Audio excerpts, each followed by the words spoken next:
নৱজাতক শিশুৰ পেটৰ বিষ বা গেছৰ প্ৰব্লেম এটা খুব সঘনাই হৈ থকা বেমাৰ হয়। নৰ্মেলি জন্মৰ ২ সপ্তাহ বা ৩ সপ্তাহ পিছত এই বেমাৰটো আৰম্ভ হয়। তথ্য অনুসৰি ২০% অধিক কেঁচুৱাৰ এই বেমাৰটো থাকে। আৰু যেতিয়া বিষ উঠিব তেতিয়া শিশুটোৱে নেৰানেপেৰাকৈ কান্দিব, হাত ভৰি টান কৰি দিব, ভৰি কোচাই কেতিয়াবা বুকুলৈ লৈ আনিব, পেটটো টান কৰি দিব, মুখ ৰঙা পৰি যাব আৰু কোনো বুদ্ধি বা কোনো উপায় যেনে গাখীৰ খোৱা বা অন্য কোনো উপায়েৰে তাক চুপ কৰাব নোৱাৰি। সেয়েহে পিতৃ-মাতৃয়ে হতাশ হৈ যায় আৰু উপায় নাপাই চিকিৎসকৰ ওচৰ চাপেহি। সেই বস্তুটোক আমি ইনফেন্টাইল কলিক বুলি কওঁ। আজি আমি ইনফেন্টাইল কলিকৰ সময়ত নৱজাতক শিশুৰ আচৰণ কি হয় তাৰ লগতে ইনফেন্টাইল কলিকৰ লগত কোনবোৰ চিমটম থাকিলে শিশুক ডক্তৰৰ ওচৰলৈ লৈ যাব লাগিব তাৰ বিষয়ে কথা পাতিম আৰু শেষত মেডিচিনৰ উপৰিও বেলেগ কি সমাধান আছে তাৰ বিষয়ে কথা পাতিম। আহক আমি ভিডিঅ'টো আৰম্ভ কৰো।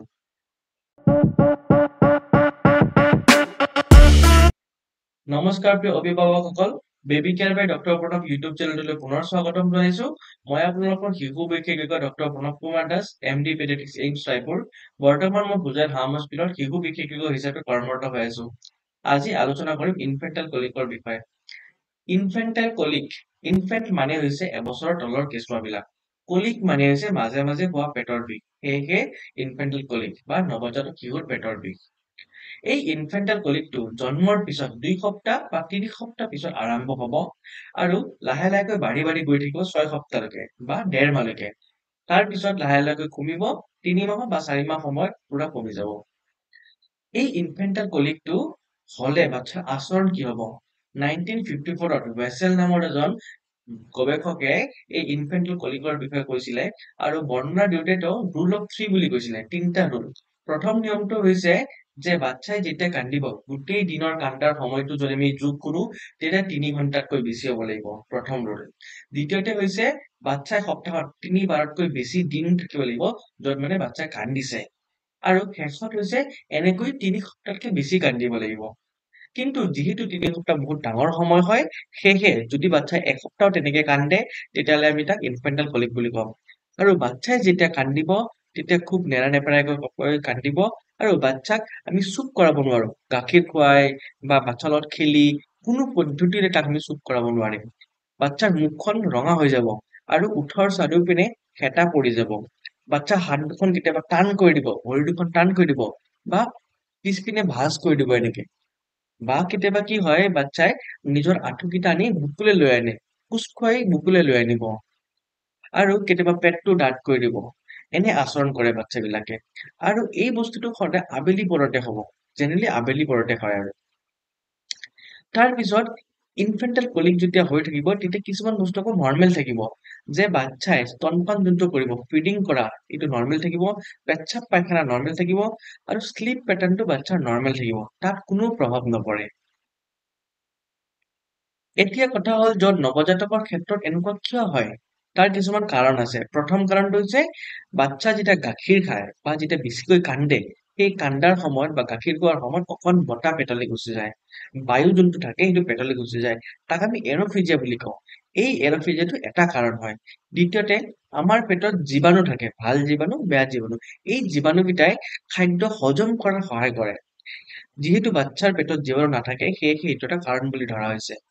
তাৰ পিছত হয় যে বাচ্ছাৰ নাড়ী-বুঢ়ী যোনবোৰ থাকে বা খাদ্যনলীটো পৰিপক্ক নহয়, মেচিয়ৰ নহয়। সেইকাৰণে হজম কমকৈ হয়, সেইকাৰণে বিষ বেছিকৈ হয়।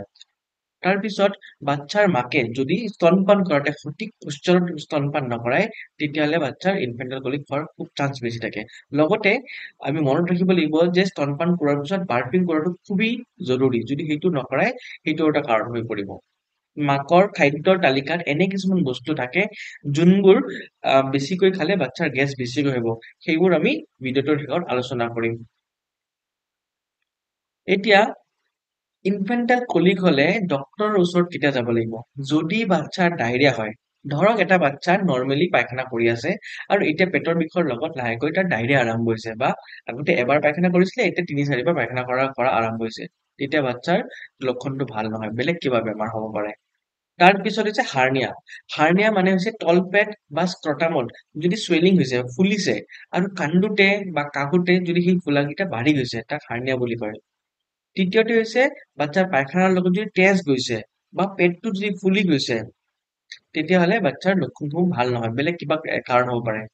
এটা বস্তু দেখা যায় যে কেতিয়াবা বাচ্চা নেৰানেপেৰাকৈ কান্দে আৰু কোনোবা শৰীৰৰ এটা হাত বা ভৰি এটা চাইডৰ হাত বা ভৰি বেছিকৈ মুভ নকৰে আৰু আমি যদি নিজে মুভ কৰাও তেতিয়াহ'লে বাচ্চা আৰু বেছিকৈ কান্দিব। সেই ক্ষেত্ৰত ইনফেন্টাইল নহয়, লোকেলাইজ কিবা ট্ৰমা হ'ব পাৰে, দুখ পাইছে বা নহ'লে ফ্ৰেকচাৰৰ কাৰণ হ'ব পাৰে। আকৌ যদি বমি বেছিকে কৰিছে, পেট ফুলিছে, বমি বেছিকে কৰিছে, তেতিয়াহ'লে বাচ্চাক আমি ডক্তৰৰ ওচৰলৈ লৈ যাব লাগিব। আৰু লগতে জ্বৰ থাকিলে বা বাচ্চা আগতে যিমান খেলা-ধূলা কৰিছিলে, সেই খেলা-ধূলাৰ পৰিমাণ যদি এতিয়া কমি গৈছে, তেতিয়াহ'লে সেইটো ভাল লক্ষণ নহয়। তেতিয়া আমি ডক্তৰৰ ওচৰলৈ লৈ যাব লাগিব। কথা হৈছে এতিয়া সমাধান কি বা আমি সকাহ কেনেকৈ পাম? প্ৰথম ষ্টেপ হৈছে যে বাচ্চাক ফিডিং ভালকৈ কৰাব লাগিব, সঠিক পজিশ্যনত।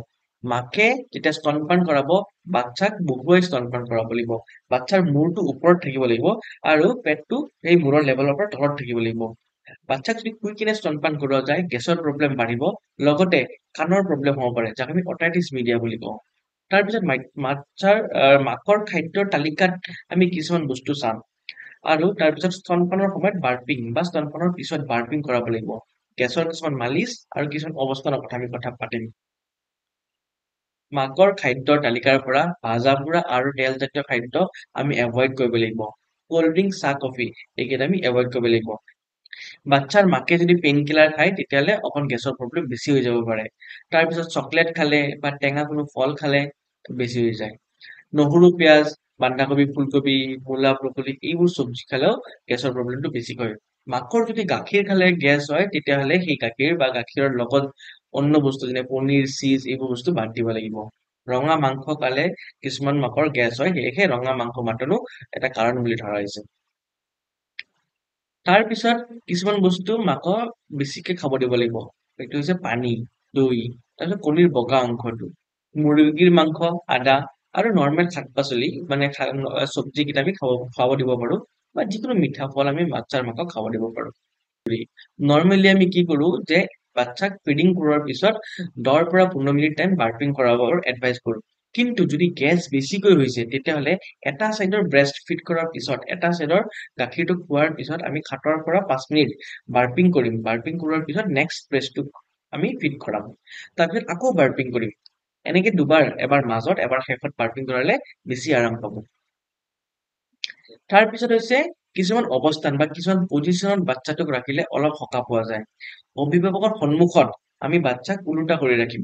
এইটো খোৱাৰ লগে লগে নহয়, খোৱাৰ আধা ঘন্টামান পিছত বা 45 মিনিট মান পিছত আমি ওলোটা কৰি ৰাখিম আৰু পেটটো যাতে বিচনাত টাচ কৰি থাকে। এনে পজিশ্যনত আমি 10 পৰা 15 মিনিট টাইম ৰাখিম, তেতিয়াহ'লে গেছটো অলপ কমা দেখা যায়। নেক্সট হৈছে পেডলিং এক্সাৰচাইজ। পেডলিং এক্সাৰচাইজ কৰিবৰ বাবে চাইকেলৰ পেডলৰ দৰে আমি ভৰি দুটা আপ ডাউন কৰি থাকিম আৰু যেতিয়া পেটৰ ওচৰলৈ চাপিব ভৰিটো অলপ বেছিকে প্ৰেছাৰ দিম আৰু কেতিয়াবা সেই প্ৰেছাৰৰ পৰা অলপ গেছ ওলাই যাব পাৰে, সেইটো বেয়া নহয়। তৃতীয়তে হৈছে বেলি হোল্ড। বেলি হোল্ড আৰু টামি টাইম অলমষ্ট একে হয়, ইয়াতে বাচ্চাটোক হাতত এনেকে ধৰি ৰখা হয়। তাৰপিছত নেক্সট হৈছে আপৰাইট পজিশ্যন। ইয়াত কি কৰা হয় যে বাচ্চাক বাৰ্পিং কৰি মানে বাচ্চাক গাখীৰ খুৱাই বাৰ্পিং কৰি তাৰপিছত অকণমান টাইম 10 মিনিট বা 15 মিনিট টাইম আমি আপৰাইট পজিশ্যন বা পোন কৰি ৰাখিম। তাৰপিছতে বাচ্চাক শুব দিম। আৰু লাষ্ট পজিশ্যনটো হ'ল যে ৰোলিং টু লেফ্ট। লেফ্ট চাইডে ৰোল কৰিলে সাধাৰণতে গেছ কম হয়। এটা খুব গুৰুত্বপূৰ্ণ কথা যে টামি টাইম আৰু বেলি হোল্ড এই দুটা পজিশ্যনত যদি আমি শিশুটিক থৈছো তেতিয়াহ'লে 10 পৰা 15 মিনিট টাইম পিছত আমি আকৌ ওলোটাই পিঠিত পেলাই বাচ্চাক শুৱাব লাগিব। কাৰণ এই দুটা পজিশ্যনত বাচ্চাক থলে চিজ হোৱাৰ সম্ভাৱনা অনেক বেছি। সেয়েহে আমি বাচ্চাক ওলোটাকৈ থৈ এনেকে গুচি যাব নালাগিব। অভিভাৱক সদায় বাচ্চাৰ সন্মুখত থাকিব লাগিব। আমি 5টা মালিচৰ কথা ক'ম। যদি এই ডটটো নাভি বুলি কনচিডাৰ কৰো, বাচ্চাৰ নাভি বুলি কনচিডাৰ কৰো, তেতিয়াহ'লে আমি ক্লকৱাইজ মালিচ কৰিব লাগিব। অলপ তেল সানি ক্লকৱাইজ মালিচ কৰিব লাগিব এনেকে। ৰাইটৰ পৰা লেফ্ট, উল্টা কৰি কৰিলে নহ'ব, ৰাইটৰ পৰা লেফ্ট কৰিব লাগিব প্ৰথম মালিচটো। দ্বিতীয় মালিচটো পেডলিং বুলি কয়। পেডলিং কৰিবৰ কাৰণে দুটা চাইডে, এবাৰ ৰাইট চাইডে এবাৰ লেফ্ট চাইডে, এবাৰ ৰাইট চাইডে এবাৰ লেফ্ট চাইডে, ওপৰৰ পৰা তললৈ এনেকে পেডলিং কৰিব লাগিব। এইটো ছেকেণ্ড মালিচ। 3 নম্বৰটো কৰিব কাৰণে মাজৰ পৰা বুঢ়া আঙুলি লৈ মাজৰ পৰা বাহিৰলৈ কৰি দিম, মাজৰ পৰা বাহিৰলৈ মালিচ কৰিম এনেকে এনেকে। অৱশ্যে আমি দুটা হাতেৰে কৰিলে বেছি ভাল হ'ব। তাৰপিছত 3 ষ্ট্ৰক থকা মালিচ। এইটোত আমি প্ৰথমতে এটা চাইডত মালিচ কৰিম, তাৰপিছত 2 আৰু তাৰপিছত 3। 1 2 আৰু 3 সেইটো। তাৰপিছত মুন ৱাকিং নৰ্মেলি কেৰেজ কৰাৰ দৰে আমি মুন ৱাকিং কৰি দিব পাৰো বাচ্চাক। এইখিনি কৰিলে অনেক আৰাম পাব। আজিৰ ভিডিঅ'টোত ইমানেই আছিলে। যদি ভিডিঅ'টো ভাল লাগিছে আৰু হেল্পফুল যেন হৈছে তেতিয়া লাইক, শ্বেয়াৰ আৰু ছাবস্ক্ৰাইব কৰিব নাপাহৰিব। ধন্যবাদ।